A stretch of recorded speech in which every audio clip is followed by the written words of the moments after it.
So we're going to talk a little Wizard Witch in the Wild One. And if you are just tuning in, we like to do a little recap of the episode. So if you're checking out just the recap, we often will peel this out as its own video.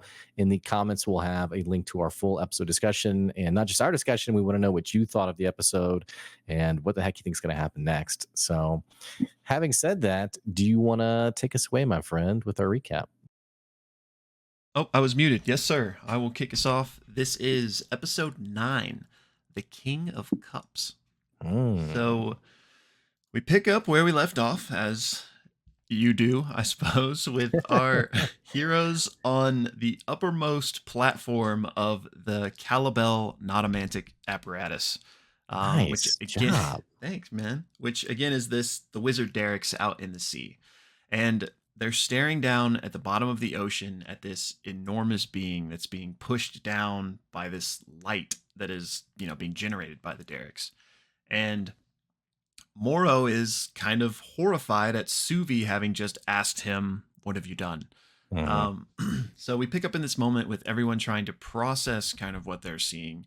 And Ursulon wants to know if this is a spirit. And, Brennan says, "No roll necessary. You know that this is." This creature has had its glamour stripped from it. Ursulon doesn't recognize it like as a spirit that he is familiar with, but he thinks it's probably Naram. Then Suvi is kind of asks this question to Brennan of, she knows the Citadel doesn't know that much about the Honored Friends, but if she thinks back on it and the history with them, does she think that this is something that like would be par for the course, or is this like an abomination what Moro is doing? Right. And Brennan says, this isn't day-to-day Citadel, but the logical part of your brain basically has to say like what in principle here is different from other things that you've accepted. So basically this kind of recontextualizes her "what have you done" tomorrow to be a bit more impressed, like, "Oh, what have you done?" Yeah. And Ame's reaction to this is just like horrified, and she can tell that the creature is anchored by more than just this light that's pushing it down. They have somehow anchored this thing here, and the liquid turning into the coral is indeed its blood. Moro says, "This is incredible, isn't it?" And he calls off the chanting, and it subsides, and the viewing window closes essentially. He says the creature's been sighted here for generations, and it has this innate ability to control currents. So they've been harvesting the coral and doing things with it, like the wands and the rings. He says the research and findings have been extremely promising, and that he'll tell Suvi more later, but he thinks incredible things are possible because of this. Suvi wants to know more, but Ursulon is just like staring off into space, like just kind of lost. Right. And he says, "We need to go. I need to go." So the crew gets back on the boat, sails back to port, returns to the wizard's chantry, I believe it's called. And Moro's like, "Yeah, capturing this thing was just the first part of this plan, and how we did it was we scuttled some bait beneath, hoping it would come in, and it did." And he's like, "The rings and the coral and stuff, that's just a side project." He said the real possibility here is we could maybe control like the oceans, control tides, control weathers to an extent, and that could help us turn the tide, no pun intended, of this war.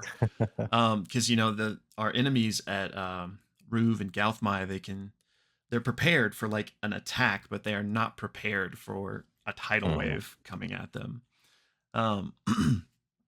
Suvi asks, has capturing this thing brought any negative results? Like, has there been any repercussions for, capturing a great spirit?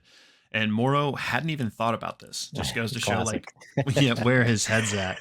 And Suvi mentions like, there's not many like fishing boats in the dock when it should be full. And then Moro's like, "Yeah, and we do have this kudzu infestation, and maybe it's related, but I doubt it." Yeah. Probably not. And during all of this, Suvi realizes that she stopped pretending to be excited and is actually excited about like the potential of these things, and only kind of catches herself feeling this way when she looks at her friends who are still just like horrified. So they get back and they kind of are to themselves again. And the first thing Ame says is, "We have to find Orima." And Ursulan's like, "No, we just have to go. We have to get Wavebreaker and just get out of here.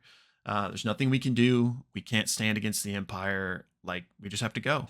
And Ame puts her foot down. She's like, "No, I'm not going. We have to help Naram. And, to do that, let's go talk to Orima." She says, "We can't let the Empire hunt down um, these spirits." And Suvi says, "They already are." And there's this great discussion in this part of the episode um, that's just fantastic, with everyone kind of arguing their side of things. And Ame basically is like, "Well, you guys do what you want to, but like, I'm going to Orima's shrine." And Suvi says, like, "Well, you can't. The witch fires and the kudzu and stuff is in your way. And if you do something, how do we know that Orima won't like unleash fury unto all of us? Like, we don't know what she's gonna do." And Ame's like, "Well, I have to try to talk to her." And Suvi is like, "Well, Ursulan, what do you think? Like, do you know about Orima?" And he was just like, "All I know is my dad said she was to be avoided." And this basically ends with all three of them going their separate ways and going to their rooms. But Ame then quickly goes to see Ursulan. And he's in his room, and he has removed the sailor's ring that he was wearing and tries to break it, but he actually breaks his sword instead. Um, and there's another good moment here between Ursulan and Ame where he's telling her, like, "I haven't told you about all the hardships I've been through since we were kids. But these past few weeks together have been like the best time of my life. Like, I've had joy again, and I don't want that to end." So like, that's why he thinks they just need to leave, because what can they do against the Empire? And Ame's like, "No, like, I think there is something we can do. We can go talk to, Orima." And Ursulan's not really budging. And then to end this out, we get this great conversation with Ame and the fox, where she's like, "Well, what would you do, Fox?" And he's like, "Well, I just do what I want to do." And she's like, "Well, what if they catch you? What if they would always catch you? Would you still do what you want?" And he says, "I'd still do what I want, because if I stop trying to do what I want to do, then they've already caught me." And I was like, such a good line. But then the fox is like, "I'm going to go get some fish slurry." And he leaves. And so Ame is left alone. We cut to Suvi, who has been looking for someone to send a message to the Citadel. She runs into Galani, who was an upperclassman to Suvi at the Citadel. And Galani is like, "I can't believe you're alive. Like, people have been freaking out about you. Word went out about a week and a half ago to begin looking for you, and nobody knew where you were." And Suvi's like, "Oh, about that. My sending mirror broke. Whoops." And she tells her how it was disenchanted during that run-in with the Spirit, king in the night, or whatever his name was. Yeah. But she rolls a really bad deception check. And Galani's like, "Well, hey, Steele's on her way. She'll be relieved to find out you're okay. And we only found out you were here because Moro was literally telling everyone he could that you were here." And then Suvi is kind of like stumbling on her story. And so Galani's like, thinks she might be possessed or even mind controlled. So she casts a spell magic on her, but nothing happens. So Suvi's like, "Yeah, we had to flee from the other side of a comb, and only once getting here did I think it was safe enough to make my presence known. And I picked up some companions to help keep me safe along the way."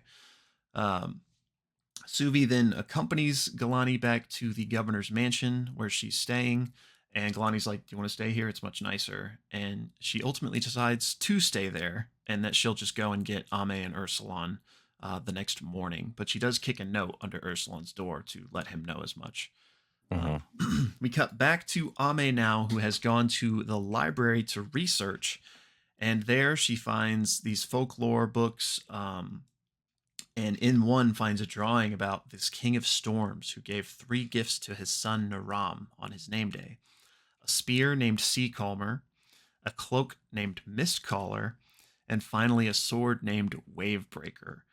And there's a drawing of the sword with the 7 fingers, because Naram has 7 fingers. And this revelation is like, oh my gosh, Ame like wants to go tell her friends. And that's where we cut to break.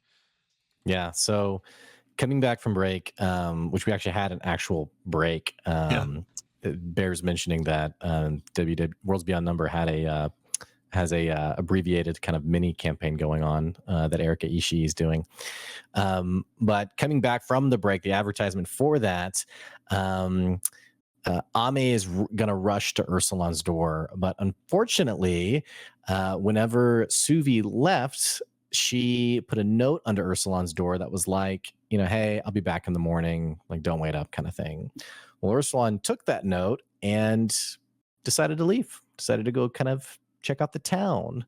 So Ame comes back to find no Ursulan, no sign of where he is. And she immediately, in having to tell this revelation, begins doing I think it was minor illusion in carrying like this sound of like kind of like a dinner time bell to try to get the fox to show up.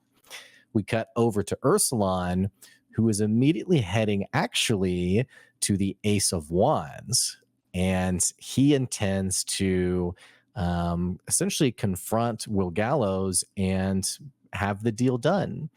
He makes his way in. He makes his way up to the waiting room, speaks to the cudgel, and is like, I'm here for Will Gallows. Like, he should be expecting me. And there's a bit of an admiration here from the cudgel, who's kind of like, okay, yeah. Do you want to relieve your, enjoy the amenities in the space while you wait for him? And Ursulan's like, yep. And there's still like the handlebar mustache bartender guy, throws back a couple of drinks and kind of enjoys himself before he's finally led to this private game room where Will Gallows awaits with Wavebreaker in its scabbard on the table, ready to be given to Ursulan. But before he hands it to him, he first asks, what's the nature of this sword? Like, I haven't been able to find any value in it. Like, what do you want it for so badly? And Ursulan basically explains it's valuable to a friend. It's sort of a memento, and that's why we want it. And also on top of this, Will Gallows really admires Ursulan, and not just admires Ursulan, but obviously him, Suvi, and Ame, and says essentially, it's not usual that I give someone work that they then take care of the same day that I gave it to them. He's a bit surprised as to how fast he worked, and he even goes as far as to offer Ursulan a job and says, the last time you were in town, you were at the bottom of the barrel. I can make sure you are deeply taken care of. Ursulan, however, is not having it. He's like, I'm done with this place. I hate this place. This place sucks. I'm out of here.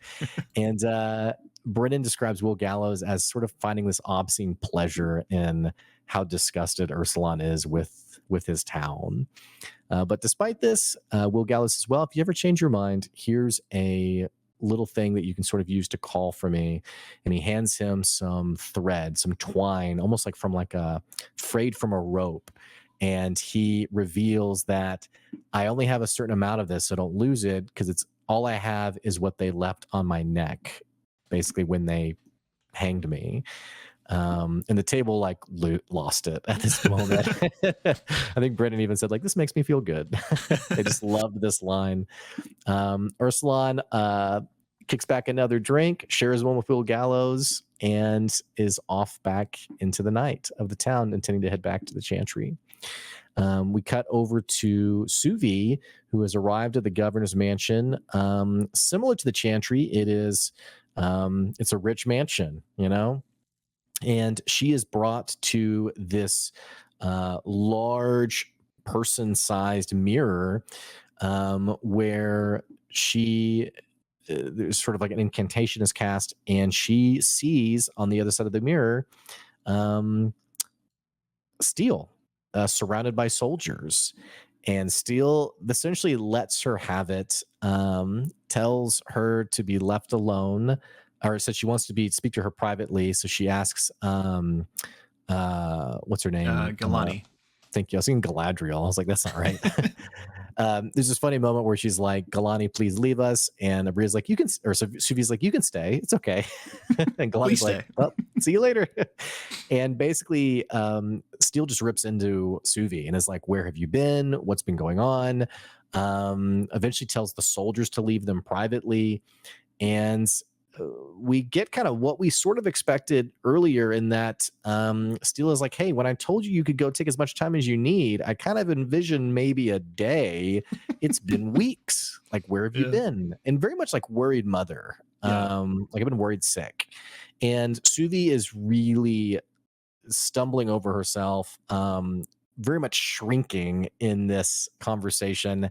And Steele informs her, like, I'm coming to see you. To which Suvi's like, no, you don't need to come. Like, it's, I'm good, mom. And Steele's like, it's done. I'm coming. I will be there. But before they end the call, Steele kind of just wants to get more clarity on like what's been going on, like what happened. And Suvi explains essentially what we've seen happen, leaving out some key details. She doesn't inform Steele about Ursulon as a spirit. So she keeps that one close to her chest, but she does reveal that when Grandmother Rin passed, notably, Ame wasn't seemingly understanding what Grandmother Rim was telling her, and that she seemed to be cursed, and they're looking to acquire this item to break the curse. But secondly, that her speaking mirror was disenchanted by this spirit who came to the door. To which Steele asks, "Well, tell me more about the spirit." And Suvi says, like, well, it had a lot of names, and she basically gives one of the names, maybe like Pilgrim of the Night, I can't remember, but Steele adds the next name and says like King of the Night, and then kind of trails off, implying that perhaps Steele's familiar with the spirit potentially. Separately, she's like, hey, just keep everything like locked down till I get there. I'll be there in 2 days. And the Suvi's like, hey, you probably want to know what Moro's doing. He seems to have captured like a great spirit and is doing like these kind of experiments. And Steele seems a bit disturbed by this. In fact, she basically says like, hey, we just need to have everything locked down, like keep everything tight until I get there. I don't want anything else to happen until I'm there. So they agree. And Steele's like, all right, well, I'll see you in a couple of days. And Suvi's like, all right, great. And then Galani comes in after the call ends and is like, we have snow cones downstairs, like shaved ice or something, just to try to like break the ice.